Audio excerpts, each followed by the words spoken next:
right, everybody, how you doing? Raise your hand if you're awake. All right, great. I am John Vars. I came from San Francisco, first time here in Dublin, having a great time. I've seen a lot of the sites, a lot of the history. It's been great. I am at Varo Money, and we are a new challenger bank in the U.S., digital bank, trying to, as Mike said, disrupt big banking. And my presentation today is, what if God were an app? And I had a lot of fun putting this together. It's not religious, so don't worry about that. It's just kind of a fun way of looking at things. The only problem when I put this presentation together over the last few weeks is that I've had that stupid song in my head. Do you guys know which one I'm talking about? What if God was one of us? Sing it. Just a stranger on the bus. That's the worst line ever. Anyway, well, yeah, you're welcome. Feel free to email me later when that's stuck in your head at like 4 a.m, like it was for me last night. Okay, so 4 qualities, or the what if God was an app? It all started a few months ago when I was somehow just reflecting on my university days, my college days, and I was remembering my Philosophy 101 class. And in this philosophy class, we were talking about these Renaissance and Enlightenment philosophers who were trying to prove and disprove the existence of God. Guys like Hume and Berkeley and Locke, guys with big powdery hair and cravats and funny clothes. These guys were trying to logically make this proof. And what they converged upon are 4 qualities that God has, 4 essential elements that define who God is. And as I was thinking about these guys and having that memory, I was also going through a product roadmap planning process, product strategy process, Series B pitch we were creating. And it came to me one day, that these 4 qualities that those philosophers put together to define God are the same 4 qualities that your startup or your app or your business will need in this next business cycle, in this next 7 to 10 years. So as I pitched it to VCs and as I used it with my own team and drunken conversations at bars, even some this week, I realized that this is something more. And lo and behold, we have some godlike clouds here and a new product management framework, the 4 qualities of God and your app. And well, let's just get into them. You guys want to know what they are, right? You want to know what these 4 qualities are? Okay, so first one is omniscience, which is all-knowing, knowing everything. The second one is omnipresence, being everywhere, being always available. The third one is being all-powerful, omnipotence. And the last one is benevolence, moral perfection, or being all good. And as I was putting this together, I thought of Beyonce. I don't know if anyone heard, but she had an amazing Coachella show this past week in the U.S. Anyway, enough about Beyonce. Let's dig in. So omniscience, this is being all-knowing. This is knowing everything. And for God, this meant knowing the past and the present and the future of everyone in God's universe. They said in the Bible that God knew every star by name, and there were more stars in the universe than there are grains of sand on earth. And so for us in product, when you're building your app or your startup, this means knowing everything about your customer. This means knowing their past. This means knowing their present. It means knowing their future and being able to predict their future. It means knowing more about them than they know about themselves, and not being creepy. So, as you can guess, this is all about data. We are in the Cambrian age of data. It was the chief economist at Google who said, from the very beginning of time until 2003, humanity only created 3 exabytes of data. Well, now we're creating 3 exabytes of data every few days. So data is exploding. This is because of cheaper devices, more sensors, memory storage is cheaper, the cloud. And so what I think, the lesson here, the takeaway, for everyone building their app or their startup is to really think about how you're building your data asset. You can't outsource your data. I think that's a very bad move. You need to build a data asset that's particular to your business, and you need to own that. And now you can't just build a big, bunch of data and keep that. You have to know how to leverage it and how to use it. And so there's a lot of buzzwords in the data world right now, artificial intelligence and deep learning and neural nets and et cetera, et cetera. I think you don't really need to worry about that stuff too much unless that's your particular area of focus. But you do need to think about building a data science capability within your organization. And so I tell my data science teams that really their job is to do three things. The first thing is to discover new truths. So this is looking in the data to find gold, to find some new insights, to find something no one knew before. The second thing they need to do is to help productize those insights. So how do you turn those into real customer value or real business value? And the third thing they need to do, and this one's kind of different, I think, is that I expect the data science team to help democratize data within the organization and to help build a data competency throughout the whole company. So this means, whether you're a designer or a salesperson or an engineer or whoever, you're learning how to use the data. You're learning how to find answers for yourself. And so one of the things my data science teams usually do are, have weekly office hours where people can come with their questions about the data, and they're not just handed the answer, just on a silver platter, but they're actually shown how to use, Looker or Tableau or other BI tools, or even query the database, not production, to get the answers that they need. Okay, there's also, this is kind of the topic of the year right here, 2018. Data privacy, data security, data ownership. We have the Equifax breach in the US where millions and millions of people's personal data was stolen. We have Facebook and Cambridge Analytics. God, what a clusterfuck that is, huh? I mean, that probably got Trump elected, There's the GDPR coming online here in the next month, which I think is a great step forward. Like, it's not perfect, but I think it's a great step forward. And my opinion here in terms of, in relevance of omniscience and data is that you need to be on the cutting edge of this stuff. You need to be an advocate for customer and their data rights. One example is in the US, the big banks right now don't want customers to take their transaction data, their spending data, and use that in a tool like Mint or a tool like Varo or any personal financial management tool. They want to keep that data. They say, that's our data, not the customer's data. Well, I think that's wrong. And I think any company that's going to thrive in this next age has to allow users to take their data with them. They have to support data portability. Data privacy, obviously, with Facebook, this is a big thing too. You got to keep your customers' data private, and you got to only share that when they explicitly give you permission. Data security is a no-brainer. You just cannot even take any chances with your customers' data that they're trusting you with. So the point here is that get out ahead of these things, get out ahead of this regulation, and be an advocate for customers' data rights. Okay, the next one is omnipotence, being strong. This for God might be parting the Red Sea or making a bush talk or turning water into wine, any of those things. For us in product, in apps, and startups, this is about solving a real problem. This is solving it well. This is like delivering that business value or that customer value. And so I like to use the framework utility, usability, and delight. Some people say desirability. I prefer the word delight. This is kind of a UX framework that's been around for a while that I find really handy and I think really plays well with omnipotence, having a powerful app. So the first one is utility, so solving a real problem. You've probably heard before people talk about, painkiller or a vitamin or candy. Now, a painkiller is something, a problem a customer has that aches, it hurts. These are the kind of problems they'd rob a drugstore to get a solution for. So this is where we want to be. This is why we want to build painkillers. And so here's an example from our app. We did a bunch of research, interviews, customer contacts, and we found that most people, 75% of people, are hands-off with their money.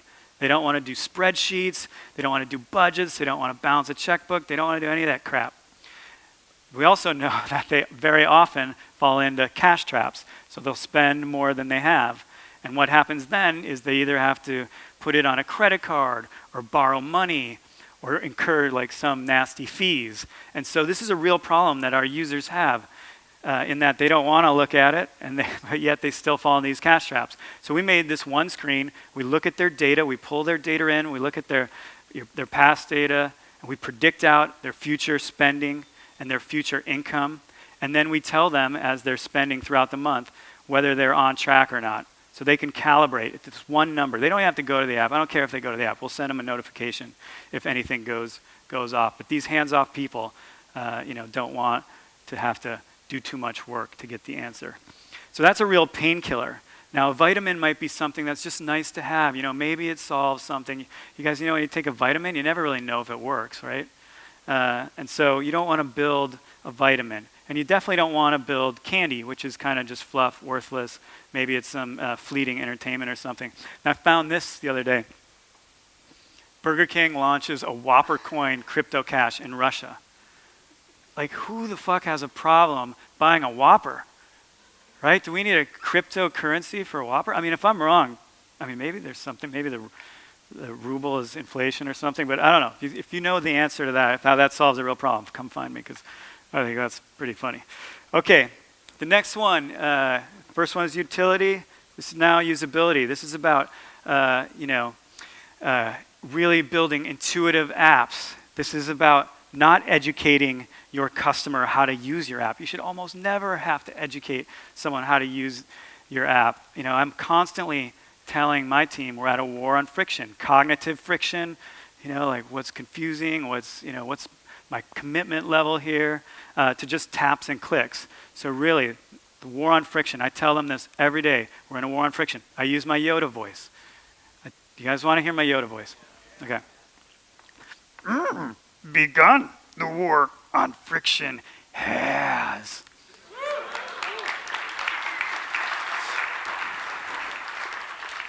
They laughed the first time too, and then after like 5 times, it's kind of like they're over it. Okay, the last one is delight, for utility, usability, and delight. And so delight is really, about matching the emotional experience the user is having. It's about creating a magic moment. It's about exceeding expectations. And I think these days, let me rephrase that. I think in this past business cycle, in the past decade or so, you could win on utility and usability. You didn't need delight. If you could just do utility and usability well, you could win. But I think in this next business cycle, you have to delight. You have to exceed expectations. You have to go above and beyond. You have to create magic moments. So this is a very small example. In our app, someone here is getting qualified for a loan of up to $25,000. That's a big moment for them. This means they can pay off debt. This means maybe they can go back to school. This means maybe they can remodel, their bathroom or something. And so it's a big emotional moment. So we do a few small things here to try and match that moment, to create that delight, to exceed that expectation. We have a nice picture of a surfer there, which is kind of a high moment. We have this little animation. It's going way faster in this deck than it normally does. But just little things you can do to add some polish, some visual flourish, just to kind of match that moment and make it a little more delightful. Okay, the third quality of God is omnipresence. So for God, this might be, being, with a child who is praying in Brazil, a person who is dying in San Francisco, helping a football team win in the UK. God is everywhere all the time. So for your app, this means being available all the time. This means being with the customer. You don't make them come to you like a lot of, in the banking industry where I am. A lot of banks still have their brick and mortar stores, and to open up a bank account, you have to go in there and sign papers. This is about going to the customer, being with them all the time. And as you may have guessed, it's a lot of it's about mobile. It's about smartphones. Smartphones are eating the world. Mobile is eating the world. Benedict Evans said that first. And we're at nearly 3 billion smartphones in the world. And this means in a couple years, 4 out of 5 adults are going to have a smartphone in their pocket all the time. And this isn't just developing countries. This is, rural Africa, rural India, China, you name it, all these countries, everywhere. So mobile really needs to be the primary platform, at least for consumer. I know a lot of you are enterprise and B2B, but I truly believe that for consumer, right now, you have to really be thinking about mobile as being your first and your primary experience. And you might say, mobile, that's kind of like the last cycle. Well, I think we're just at, the beginning of a second cycle for mobile. And I think it's pretty similar to the highway system in the US. So in the 50s and 60s, when they started building the US highway system, there were a lot of things that they could predict. They could predict, we're going to have more trucks, and there's more cars, we're going to need gas stations. And all that stuff happened, and they were right. But they didn't predict a lot of things. They didn't predict that there would be suburbs, and people would drive into the city from the suburb in the morning and drive from the city home back to the suburb in the evening. And that caused things like, drive time radio shows and things like that. They also didn't predict shopping malls and big box stores that would be out there on the highway. Like we have Home Depots and Targets and things like that, or Walmarts in the US. I don't know which ones you have here, but I assume you do. I know there's shopping malls.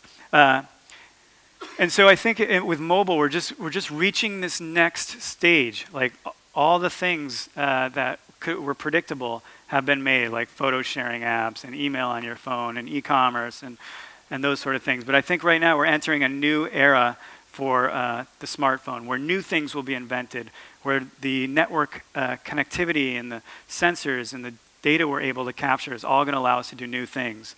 So I think for anyone's app, you really need to look at mobile and what we can do in this next era, this next wave of mobile. I also believe that conversational or ambient UIs are really about to come into their own. I've been saying this for a while, but I really believe it this time. They kind of had their hype, went into a little bit of trough, but I think in the next few years, with better voice recognition, better security, more prevalence, I think these are really going to come back and be everywhere and be one of the primary ways that customers interact with your company or with your app. So I would encourage all of you to start thinking about, what's your conversational UI strategy. And then also in omnipresence, it's world-class customer service. This means you're always on, you're omni-channel. Wow, that's flickering. Kind of freaked me out. So it means you're always on, you're omni-channel, and that you really are empowering your customer service team to do right by the customer, whether that's, changing their account information easily, whether you're giving them a credit, whether you're going the extra mile and giving them something special. It's a really important part of customer service and being omnipresent. And here you can see, so the top is an NPS verbatim comment from Varo. So the customer service for this company is amazing. Anytime an issue arises, they are quick to respond and solve it. And then look at the bottom one. That's our competitor, the big entrenched incumbent. Bank of America, I called them last year, and they told me, in a very nice voice, by the way, but they told me I had 1 hour and 4 minutes to 1 hour and 36 minutes to wait for a customer service person. Can I get a collective boo for that? Boo! That sucks, right? Fuck them. We're going to knock them out. All right. The fourth one, the fourth quality of God is benevolence. So this is being all good. This is moral superiority. And when I think about God being benevolent, I think of, God's, huge plan for everyone. And everyone goes to heaven, and forgiveness and mercy.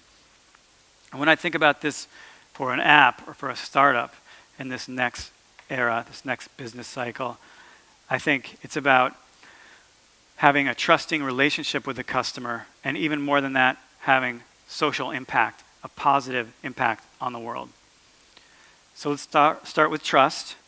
These are, I don't think, going to surprise anyone, but it starts with alignment with customers. So the example of the big banks in the banking industry. Right now, so many of the major entrenched incumbent banks are making their money. They're making billions and billions of dollars and euros off fees. So, this is late payment fees, this is minimum balance fees, this is overdraft fees. So when their customer is in a tough situation, they're making money. So they're probably not in a big hurry to change that, which is why our bank is fee-free. We want to do well when our customer does well. I think there's been some other speakers who have talked about this. Hugely important. Find a way to make sure you're all aligned, your customer and the business. You need consistent brand and UX. I think everyone here probably agrees with that. Like, you just can't have the marketing team saying one thing and the app or the product looking different. You can't have dissonance in the user experience within the app. That's a no-brainer. Security and privacy. We talked about that in another slide as well. Hugely important. Don't mess these up. Laws and regulations. I believe you can go right up to the line, and if it's gray, you can even push into that line a little bit, but you can never cross the law or regulation. You'll get in big trouble, and it'll hurt you later. And then a couple other things here. I talked about giving a new truth to the customer. When you can tell a customer something new that they didn't know that helps them, it's a huge way of building trust. And then finally, it's kind of like this theme for, the banks that we're going against just do this all day long. They do stupid shit. So Wells Fargo in America is one of the biggest banks. They just got fined $1 billion. And you know what they were doing? They were opening false accounts for their customers. They were giving them products they didn't want or need. And they're just kind of like slipping it under the rug. So it's just complete bullshit. So don't do that. I know none of you guys would do that. Okay, more on benevolence. The most important part of benevolence is social impact. Excuse me 1 second. So I had my first exposure to social impact in one of my businesses by accident. So this is a company I co-founded in 2004 with my co-founder Ted, and it was called Dogster, and it was one of the first Web 2.0 companies. We were doing, friending and following and forums and community and profile pages and things like that. And, the company did well. We ran it for 8 years. We sold it, had a nice little exit. We had lots of, avid customers. It was, put our names on the map a little bit. It was really a great experience. But I'm most proud of something that we didn't even think about and we barely even had anything to do with. We just sort of enabled it. Let me tell you what this is. In the US, there are dog shelters that are kill shelters. And what this means is if a runaway dog gets picked up or there's a dog that's been abandoned, they'll go to these shelters. And they have like 10 days until if someone doesn't claim them or adopt them, they'll kill the dogs. They'll kill them. And so we had in our community, in our forums, we had community members who would go and identify these dogs that were about to get killed in these shelters. They would then go and find a family anywhere in the US, anywhere, find a family that was willing to adopt the dog. And then this magical thing happened where the community would sign up to drive that dog one leg of the trip. Sometimes this was thousands of miles, like from Houston to Chicago. We saved thousands of dogs' lives by our community. It was called the Dogster Railroad. It's like the proudest thing I think I've ever done. And it opened our eyes to social impact, even though we didn't have that much to do it. But nowadays, this trend is coming. Social impact matters. This is Larry Fink, the CEO of BlackRock. This is the largest asset holder in the world. And this guy is saying, to prosper over time, every company must not only deliver financial performance, but also show how it makes a positive contribution to society. This is a huge signal from like one of the most powerful guys and one of the most powerful companies in the world. And so I think that's a huge signal. There's other things like the Rise Fund. So the Rise Fund is a social impact fund. And guess where it comes from? It comes from TPG, one of the biggest private equity firms in the world. I don't think of private equity firms as being like, social impact. I think of them as like buying a company, restructuring it, selling it for more, and being kind of ruthless in that. But they've created this multi-billion-dollar fund called the Rise Fund that looks for companies that will be highly profitable, but also when their core activity is having a positive impact on society. So I'm very happy to say that Rise co-led our Series B in January with Varo, and they're helping us make sure that we live up to our promise of improving users' financial situations. That's our mission. That's our social impact through no-fee banking, through all the nudges and behavioral economics we talked about earlier, and through just being really aligned with our customers. And I don't know do you guys know this guy? Yeah, so apparently he's one of the founders of the Rise Fund and on the founding board of the Rise Fund. And so when we announced that the Rise led our round, all the news outlets put his picture on the story. And all my friends were like emailing me and calling me, how did you get to meet him? Did you meet Bono? Like, was he in due diligence? And he wasn't.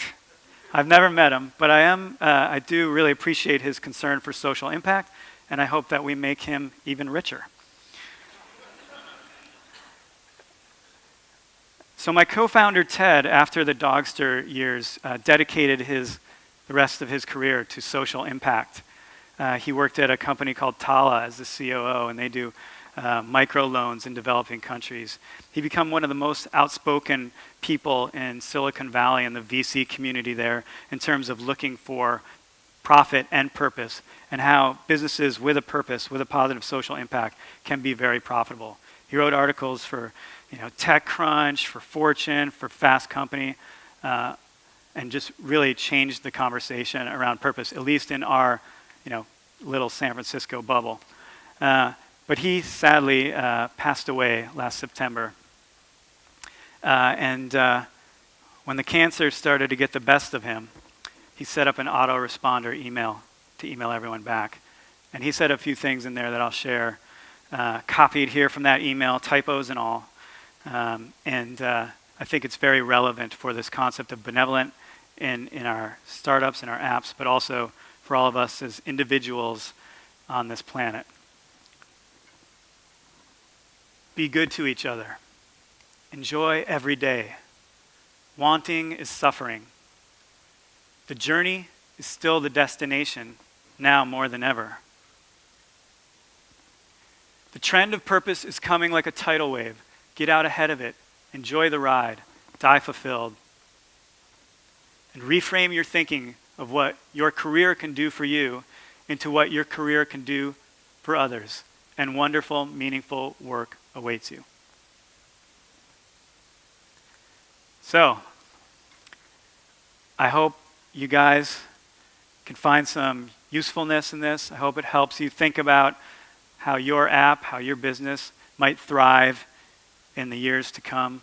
I hope your app is omniscient. I hope it's omnipresent. I hope it's omnipotent. I hope it's benevolent. And I hope your app, your startup, is godlike, or at least Beyonce-like. Thank you.